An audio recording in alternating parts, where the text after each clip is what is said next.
अजबे बाघर है, देखला पर लागत बड़ुए हमारा के डर है, देखला पर लागत बड़ुए हमारा के डर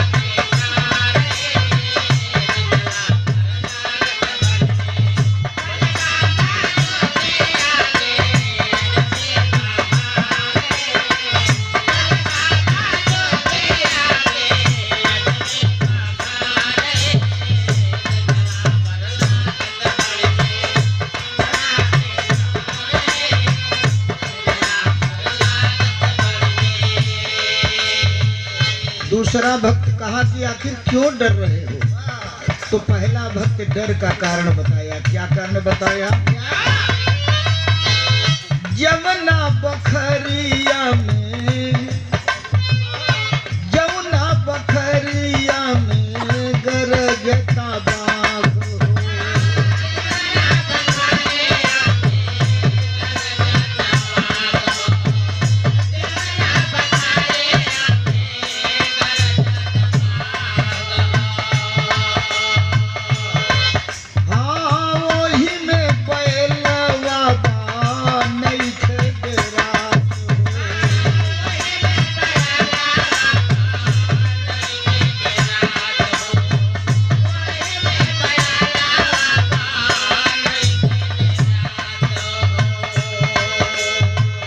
यमुना बखरिया में गरजता बाघ हो।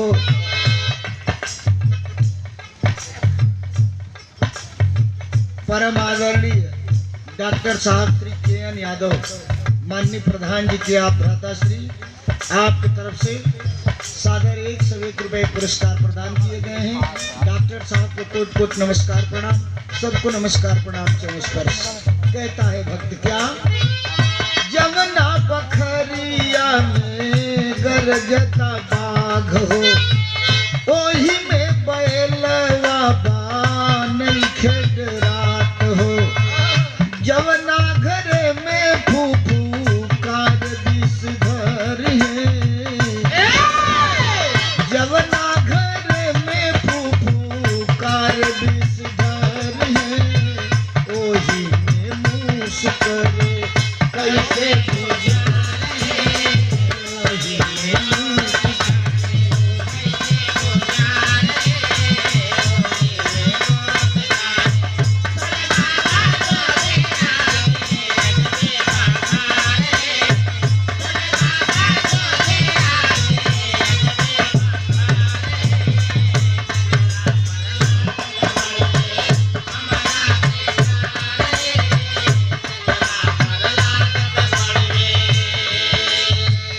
बताया कि एक ही छत के नीचे देख रहा हूँ कि बाबा भोलेनाथ का वाहन बैल है, तो उसी छत के नीचे भवानी जी का वाहन बाघ है।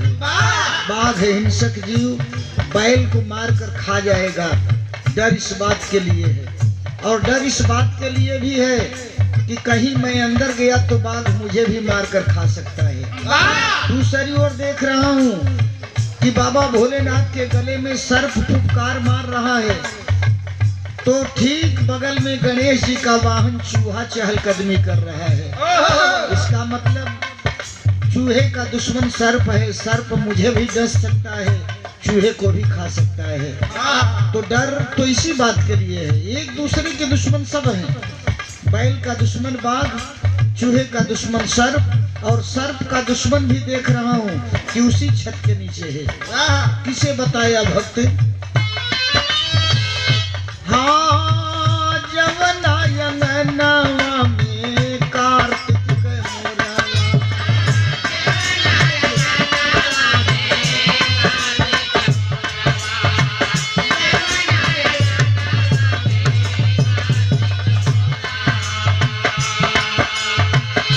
ओही मेरे ने सांप बिछुआ गुजरवा।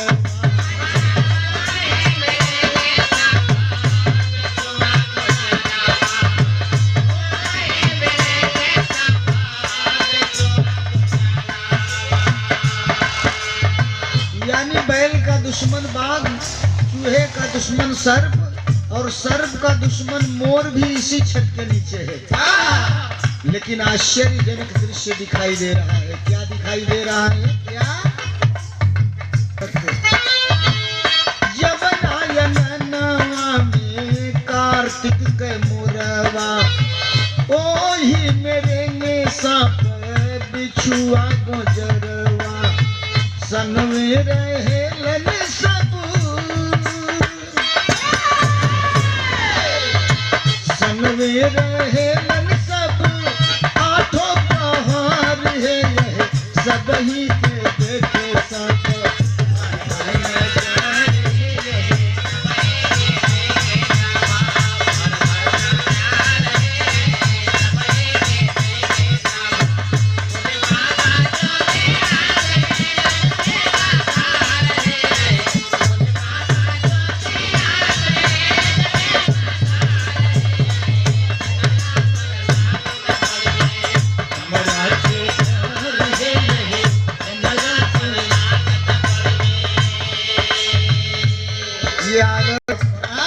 भोले बाबा बड़े निराले देवता हैं। क्षणे रुष्टा क्षणे तुष्टा, रुष्टा तुष्टा क्षणे क्षणे। क्षण ही में खुश होते हैं, क्षण ही में नाराज होते हैं। और खुश होते हैं तो जो भक्त जो मन्नत मान कर आता है उसकी सारी मन्नत पूरी कर देते हैं। डरो मत, अंदर प्रवेश करो, जलार्पण करो।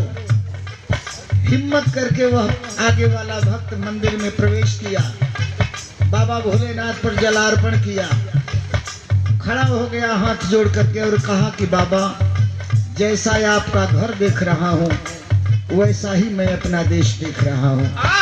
आपके घर में बैल, बाघ, चूहा, सर्प, मोर सब एक दूसरे के दुश्मन हैं, एक साथ रह रहे हैं। हमारे देश में हिंदू, मुस्लिम, सिख, ईसाई, परसियन, हर जाति हर धर्म के लोग एक साथ रहते हैं, लेकिन अंतर है। रुपया पैसा सोना चांदी हीरा मोती पन्ना जवाहरात मुझे नहीं चाहिए बाबा, बस एक मेरी इच्छा है, मेरा अरमान है, अरमान पूरा कर दीजिए। समझ जाऊंगा कि सब कुछ मुझे मिल गया।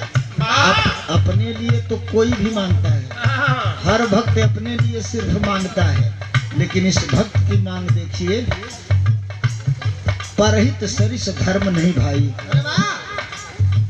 बड़ी अच्छी बात, बड़ी ऊंची बात साधारण शब्दों में कहा।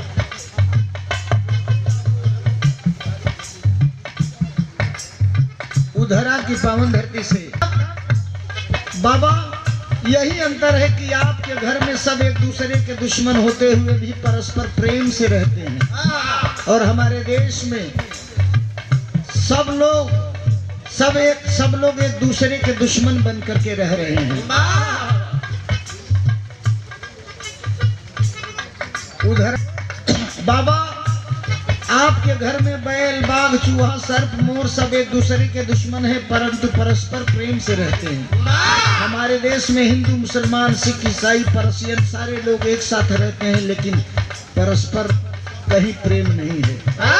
कहीं पर धर्म के नाम पर कोई लड़ाई छेड़ रखा है, तो कहीं पर कोई जाति के नाम पर लड़ाई छेड़ रखा है। मेरी मांगन है कि मेरी मांगन है, क्या मांगन है? कहा वो भक्त, जैसे नीर बैर बाबा बाट राउर घरवा,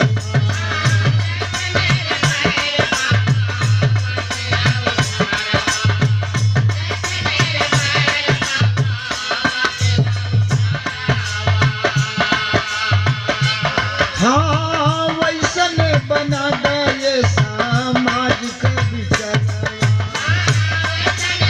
न कहीं जात के नाम पर लड़ाई रह जाए, न कहीं धर्म के नाम पर दंगा फसाद हो, सब लोग परस्पर प्रेम से रहें।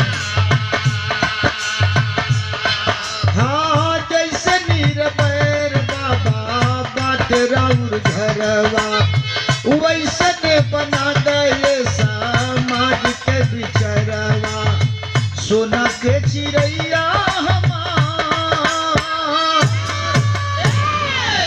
अरे सोना का चिड़ैया हमार है जाई संवरी,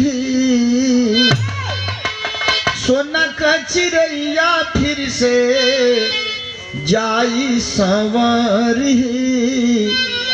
यही परशु क बीत जाई तब परशु क बीत जाई सुख में उमा